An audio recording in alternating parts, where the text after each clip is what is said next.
I think that we're all stewards of God's gifts, and we need to be responsible in living into that. If you simply said, well, I don't know anything about how to read a financial statement, then you really are not taking that responsibility seriously. And while accounting has a whole different language unto itself, just like theology and disciplines like that, it's really not that complicated. And with a little bit of training and a little bit of effort, really anybody who can read English should be able to understand a financial statement, which is really important for why people to understand them, because they can, the moment they start to really understand them, they will start asking good questions. And sometimes they might ask a question which the person doing the reporting might say, oh, don't worry about it. But if you ask it 1 month and then it doesn't seem to change the next month, then you probably know that you're asking a good question. As I always like to say, for people reviewing financial statements, there is no such thing as a dumb question. And that's really, if there's one takeaway from this course, as Vestry members, I would encourage you to just ask whatever question you possibly can, because if you can't get an answer which satisfies you, then that's a red flag.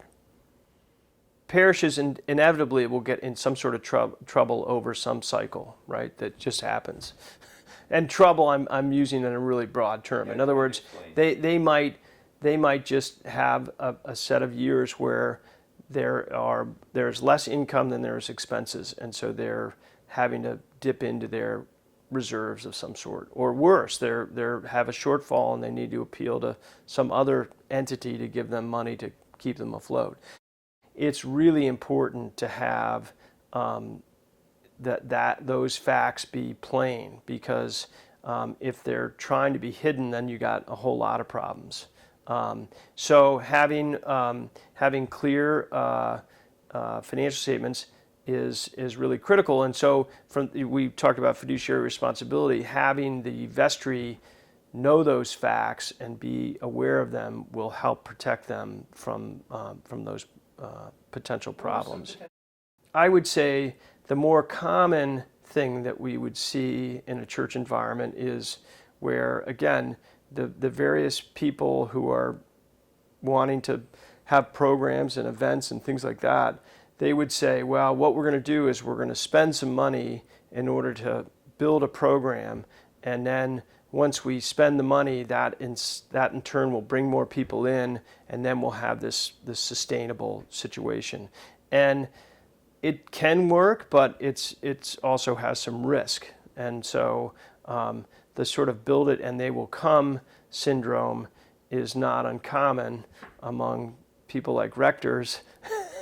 and so having a clear set of financial statements allows people to set expectations and maybe set some boundaries about how far one might go towards spending money on the hope that it will improve attendance, bring more people in, things like that.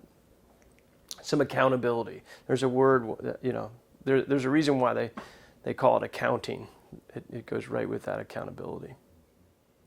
It requires that the people that do have more financial experience start at the basic level basically every time they review the documents, because many of the people, like you stated, are fairly they're new to looking at those things in any detail, and they likely don't have a lot of interest in it, and B, there's this constant turnover.